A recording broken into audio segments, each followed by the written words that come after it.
Shabbat shalom, everybody.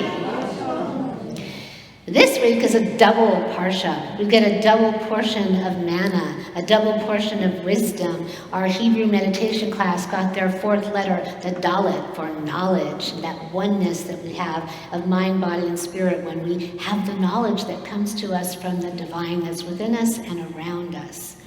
Sometimes this parsha, Sa-Ra'at and Metzora, it can be translated not exactly accurately, but basically what you'll find is that it'll be called leprosy. But it's really much more than that. It is an affliction, which, by the way, at the time, physicians, they didn't deal with this. This was the high priest. They took care of it because it was more of a disease or dis-ease of the soul.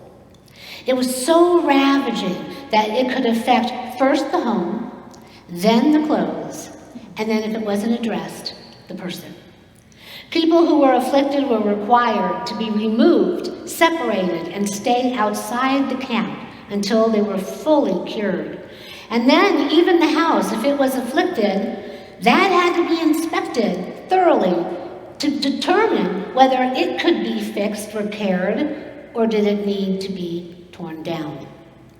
Afflictions wear on us. And they, in a sense, tear us down. We become weary, physically, emotionally, and spiritually weakened.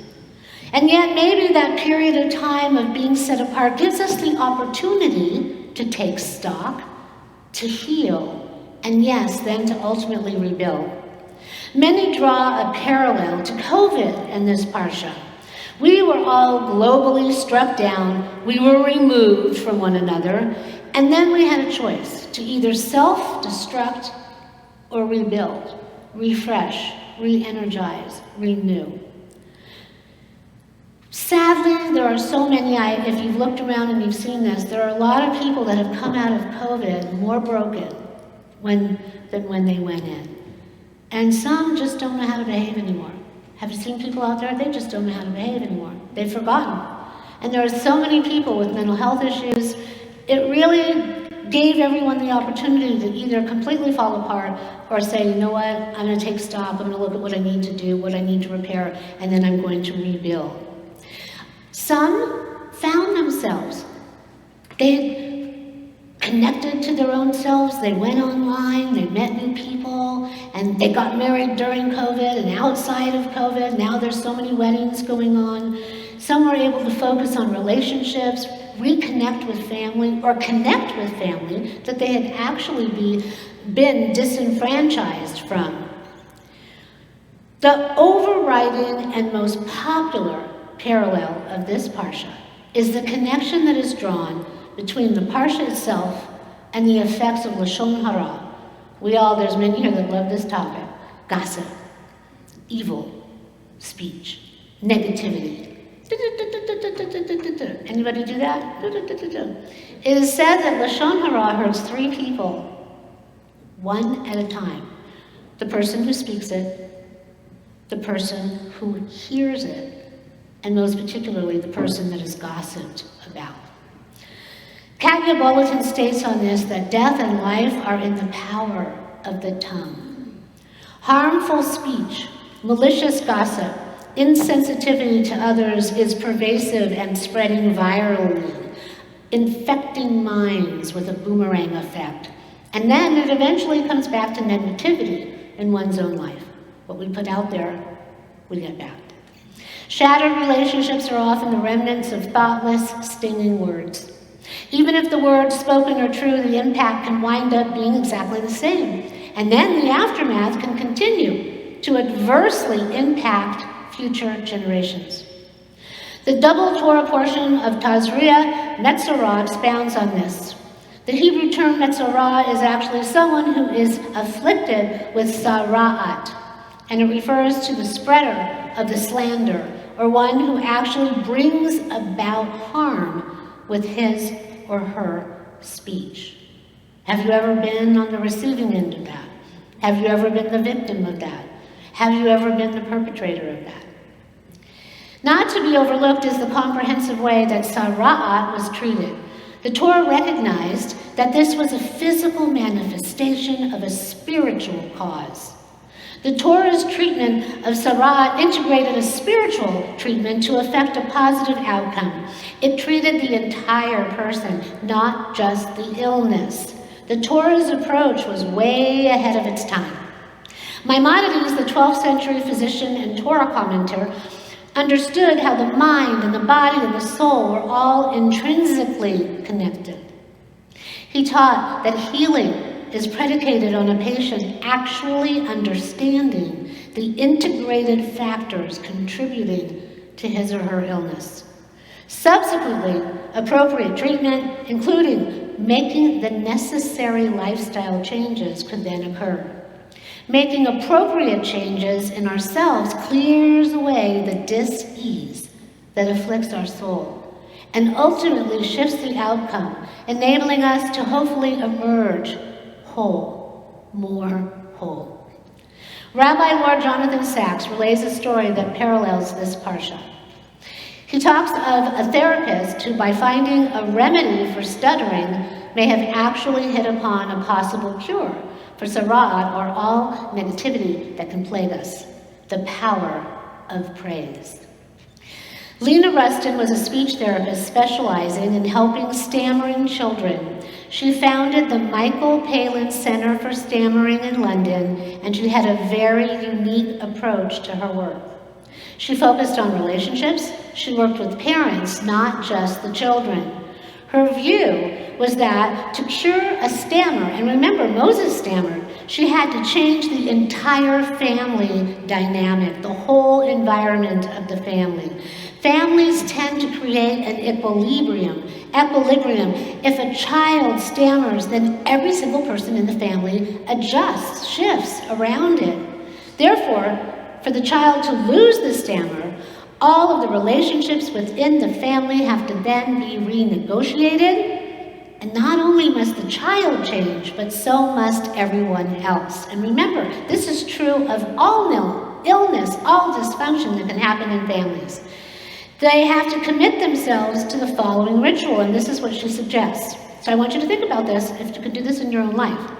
Once a day, usually at the end of the day, they must each praise one another for something that the other has done that day, no matter how small.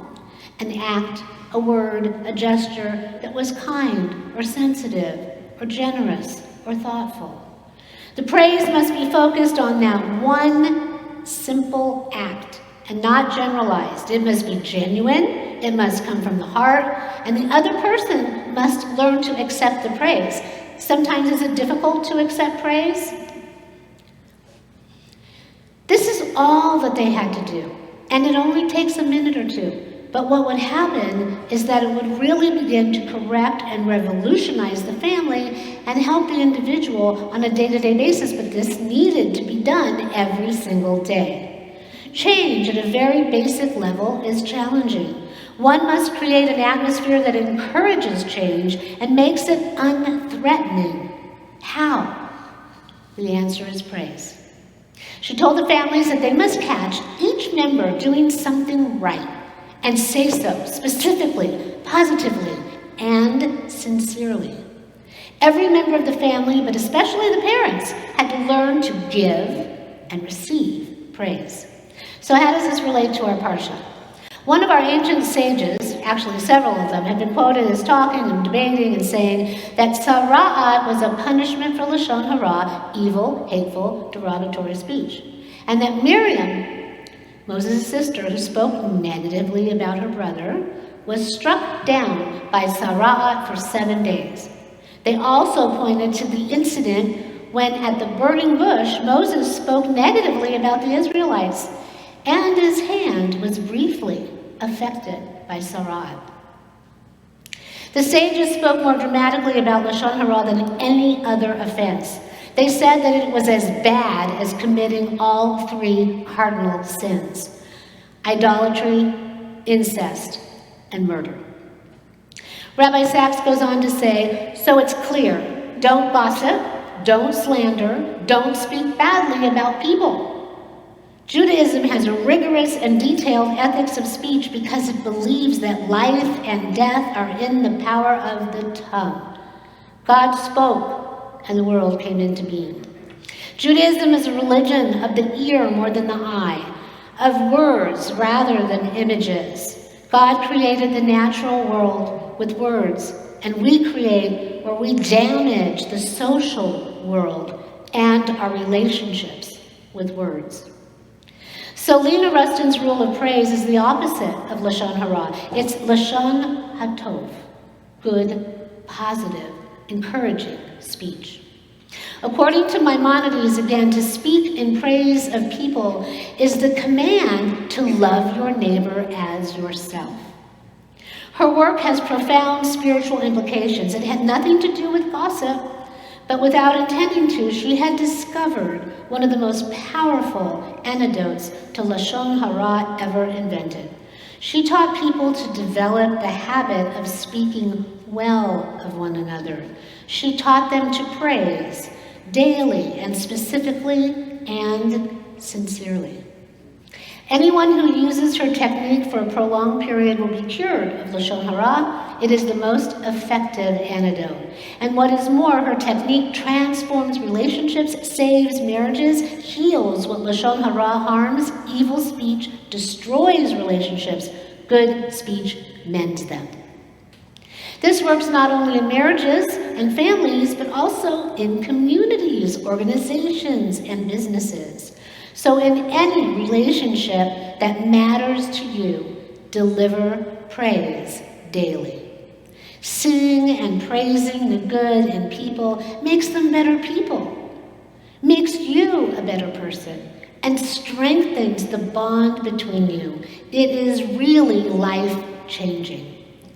In a few minutes, we're going to be installing 2 new boards and giving away President's Awards. All of these volunteers are devoted individuals who spend their valuable resource of time giving and supporting our temple, our community, our congregation. They are examples of what it means to be good and to spread positivity in the world. And for this, we not only celebrate, but we praise them. Too often, work is done tirelessly behind the scenes, and many have absolutely no clue as to how much work it took to manifest the magical moments of joy and community that we all share. Let us acknowledge and praise these righteous individuals for lifting up our community with their good deeds and their tikkun olam. As we go through the Shabbat and B'lan, let us look for something that we can zero in on and praise in one another. If not on a daily basis, as requested and prescribed, then at least as often as we can. Because in so doing, we will flip that narrative and will flip that switch on all that is negative to the positive. Then our world, and maybe sometime the entire world, will no longer be afflicted, and instead raised up and made whole. Ken Yehi Ratzon, may it be God's will. Shabbat Shalom.